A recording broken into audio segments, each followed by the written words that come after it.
Before we start, you notice the names behind me on the screen. They are the names of the victims in both Atlanta and Denver over the last 2 weeks in the mass shootings that we have suffered. And I think it's, first of all, important to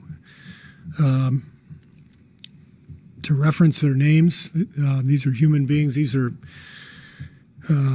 people who have been lost, and the thought of the mothers and fathers and sisters, brothers, daughters, and sons who are grieving right now with the loss of the people behind me is just devastating, particularly in the wake of what is just a common occurrence in our country, and an inability of our representatives in government of doing anything about it.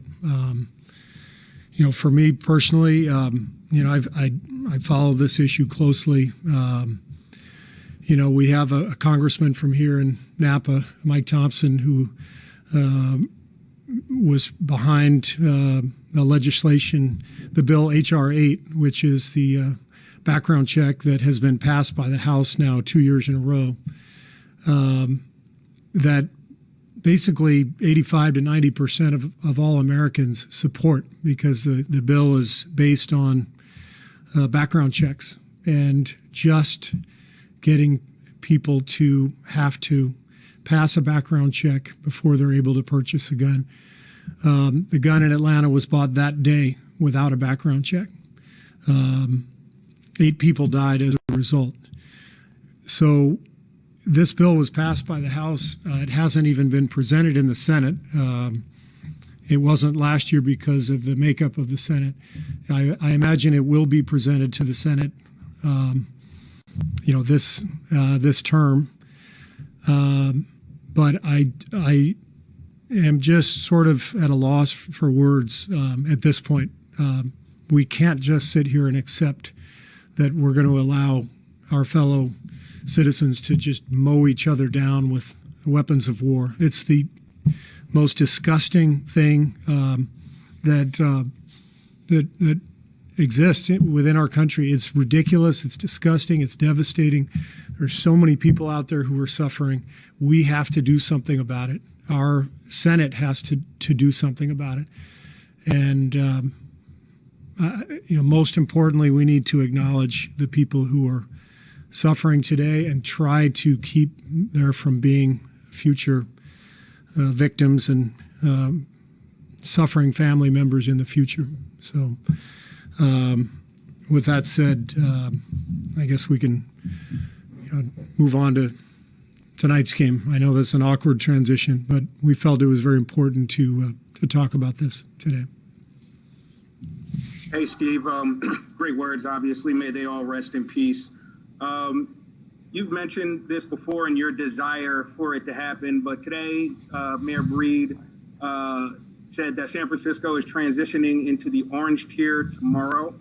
How realistic do you think it is to be able to maybe get fans in here by the end of the season here at Chase Center?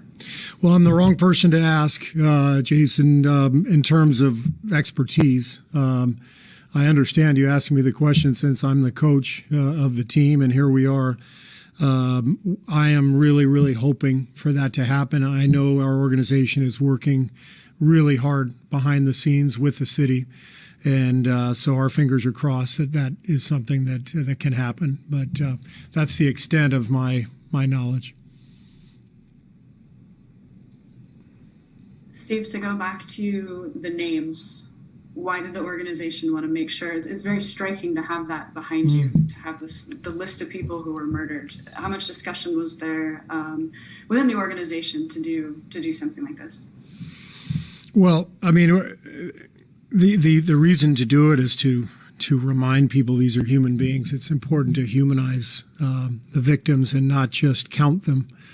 Too often you pick up a story and you read and you just read there were 8 victims or there were 10 victims or whatever the number is. When you see faces, when you see names, it personalizes it, and you put it together and you think about how many people are suffering, how many, as I said, family members and friends, not to mention, of course, how many lives were cut short, how many dreams were shattered. If we don't humanize it, it continues to be a statistic, and it makes it much easier for the idiots out there to say, this is the price of freedom, in terms of owning guns, this is the price of freedom. That's possibly the dumbest expression I've ever heard in my life. Can you imagine the price of freedom being a bunch of innocent people being mowed down by a weapon of war?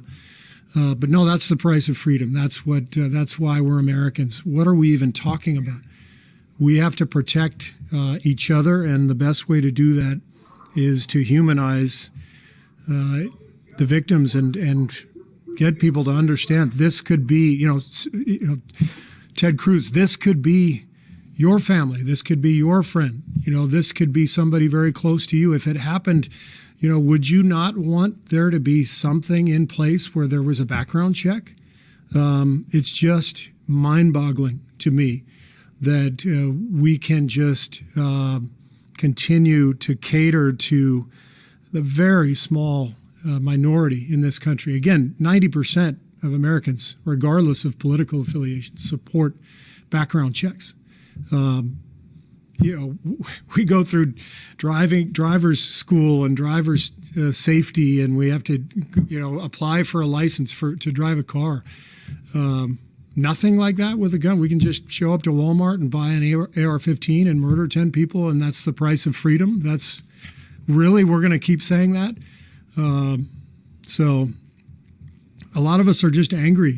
I think we all are in this organization. We're just sick and tired of it.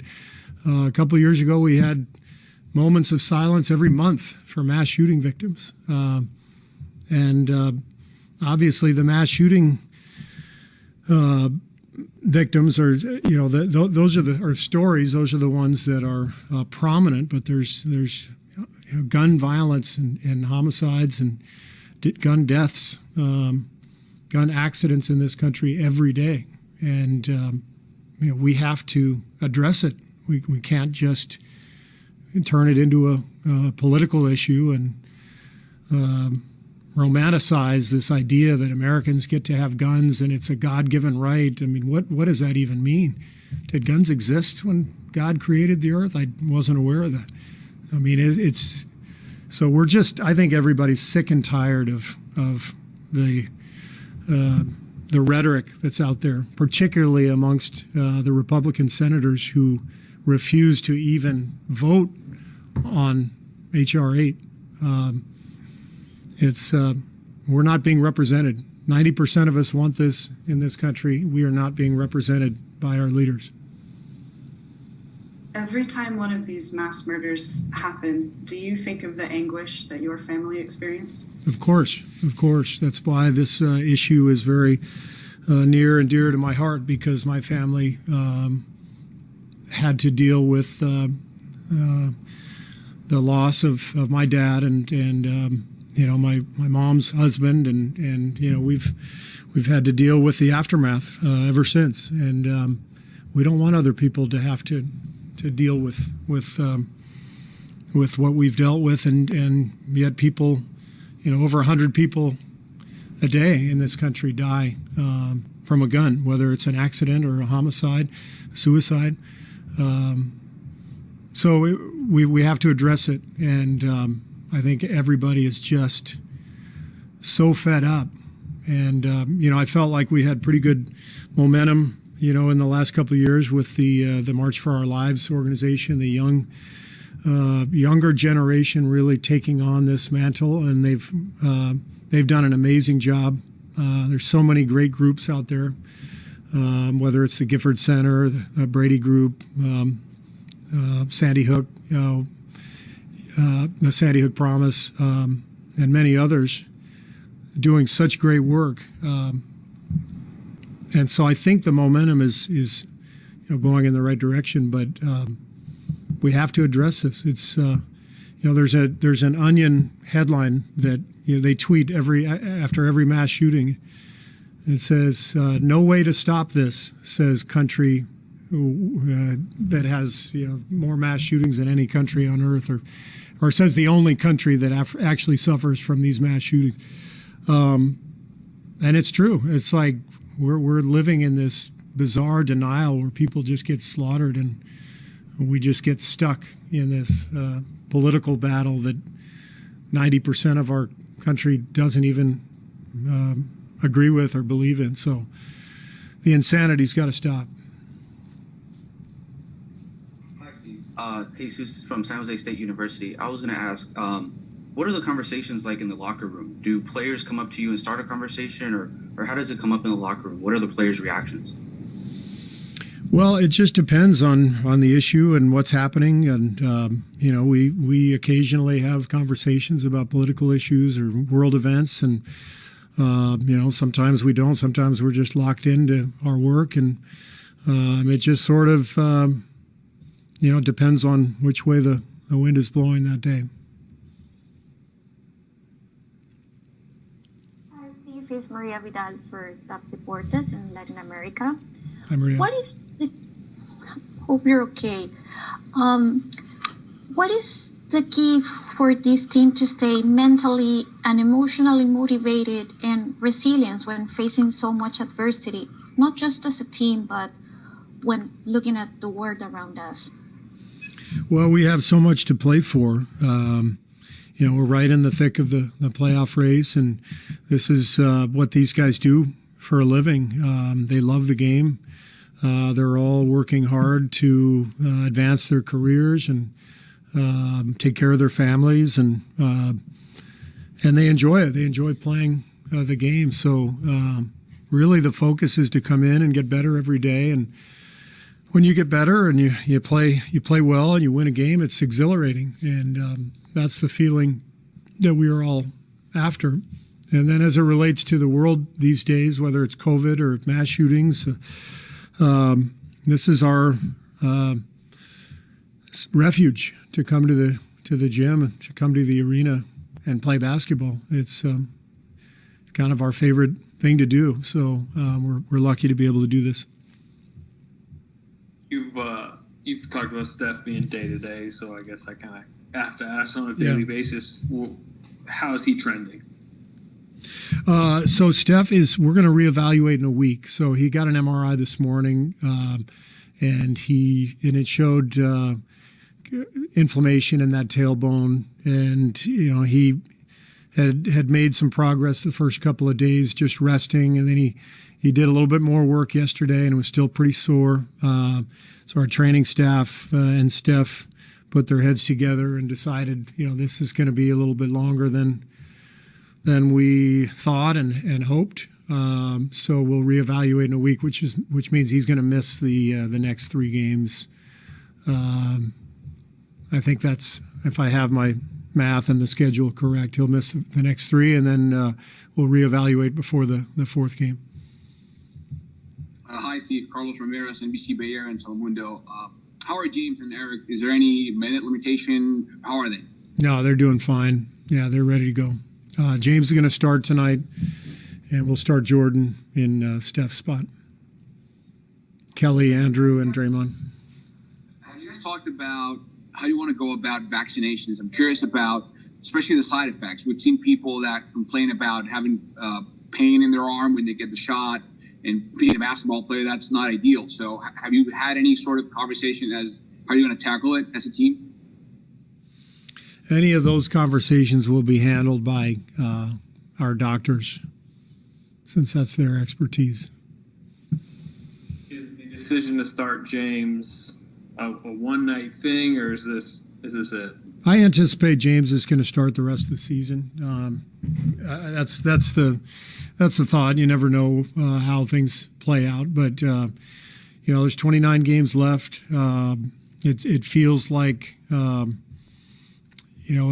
good time to get him into the lineup, and we've tried a lot of different lineups this year, Anthony, as you well know. Not so much starting lineups. We've been pretty consistent with 4 starters, but we've tried a lot of different rotations. We just feel like after 40 plus games, wherever we are, 43 games. James has come along really well. He's picked up a lot of the concepts. It's really important now, especially given the absences, missing the 10, 11 games with the wrist, the last 3 games with COVID protocol. He needs to be out there. And earlier in the season when I made the switch to Loon, I felt like that was the right thing to do competitively and rotationally. And I think we did pretty well. Our defense got a lot better. Rotations improved. But this feels right now. This feels like the right time to do this. And it'd be great for James to get a really good stretch here over the last 29 games. Jordan Poole's been averaging over 21 points a game on better than 50% shooting from the field over the last 5 games. What do you see in the differences between, when he came back after the G League? Is it strictly his confidence, or is it something more? Confidence, and his decision-making has been so on point. He has 2 turnovers, I think, during that stretch. His efficiency in terms of catching the ball and making his decision is so much quicker. The game has slowed down for him. He's confident. He was dominant in practice yesterday in our scrimmage. He is just brimming with confidence right now, and it's great to see. So playing at a high level, and he will continue to get a lot of opportunities.